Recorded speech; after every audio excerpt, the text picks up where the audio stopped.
Assalamualaikum warahmatullahi wabarakatuh. Jamaah yang saya hormati, pada kesempatan kali ini masih di dalam edisi pengenalan Bahthul Masail di lingkungan Jam'iyah Nahdlatul Ulama.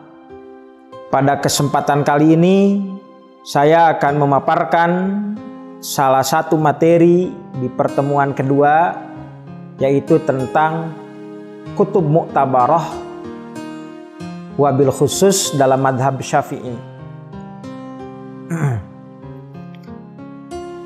Imam Asy-Syafi'i sebagai salah satu ulama madhab, beliau itu memiliki beragam kitab yang memuat tentang pandangan-pandangan beliau tentang fikih.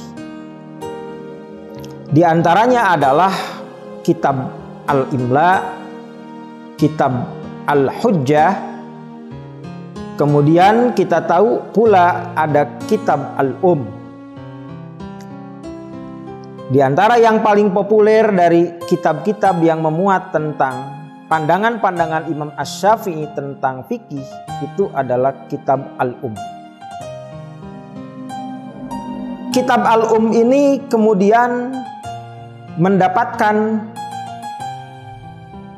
ringkasan dari Imam Al-Muzani. Lahirlah satu kitab namanya kitab Mukhtasar Al-Muzani.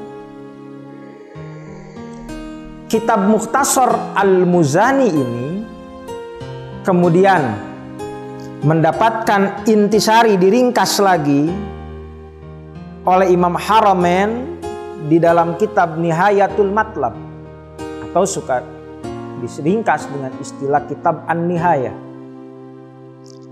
Lalu Nihayatul Matlab ini diringkas oleh Imam Al-Ghazali dalam kitab-kitab beliau, Al-Basit, Al-Wajiz, Al-Wasit, kemudian Al-Khulasah.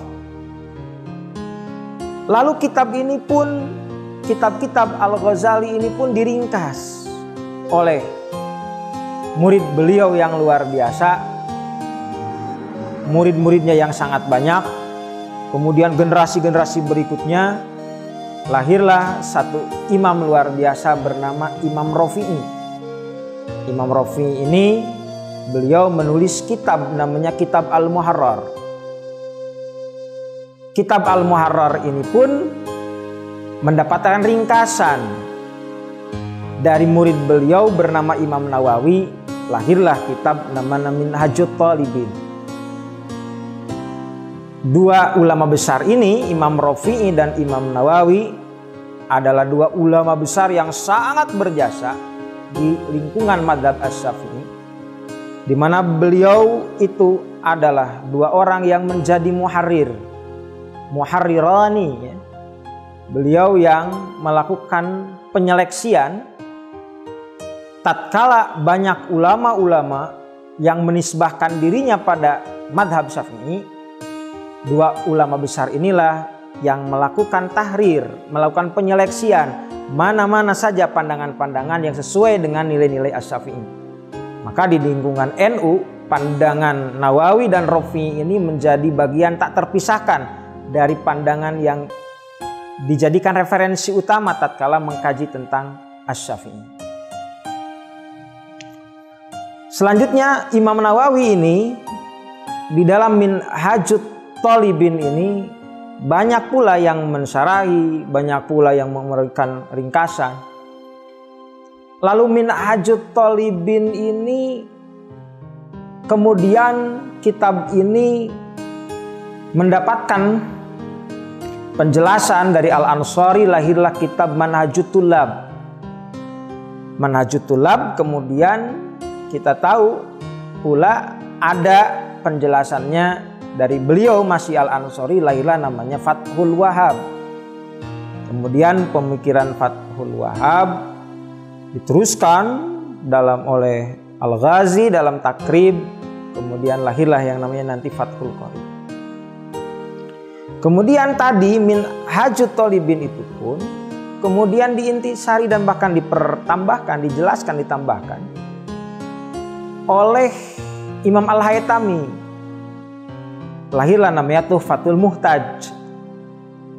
Tuhfatul Muhtaj ini lalu kemudian kitabnya diintisarikan oleh Imam Al-Malibari, lahirlah namanya kitab Fathul Mu'in.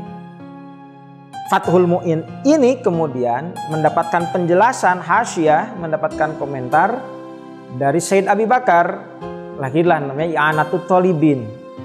Kemudian beliau punya murid namanya Syekh Mahfud At-Tirmasi, lahirlah kitab fikih yang luar biasa namanya Hasyiah Turmusi. Nah, kemudian beliau punya murid Hadratus Syekh Hasyim Asy'ari. Beliau mendapatkan ijazah keilmuan dari Syekh Mahfud At-Tirmasi, maka tersebarlah diantaranya hikmah barokah fikih Syafi'i itu melalui salah satunya Hadratus Syekh Hasyim Asy'ari yang punya sanad keilmuan yang luar biasa. Melalui jalur Syekh Mahfud At-Tirmasi, beliau memiliki jalur keilmuan yang sangat luar biasa. Oleh karena itu, kita belajar di pesantren menggunakan kitab-kitab Fathul Qorib, kemudian ada Fathul Mu'in dan sebagainya, itu punya sanadiah keilmuan yang sudah sangat jelas. Wallahul muwaffiq ila aqwamit thoriq. Wassalamualaikum warahmatullahi wabarakatuh.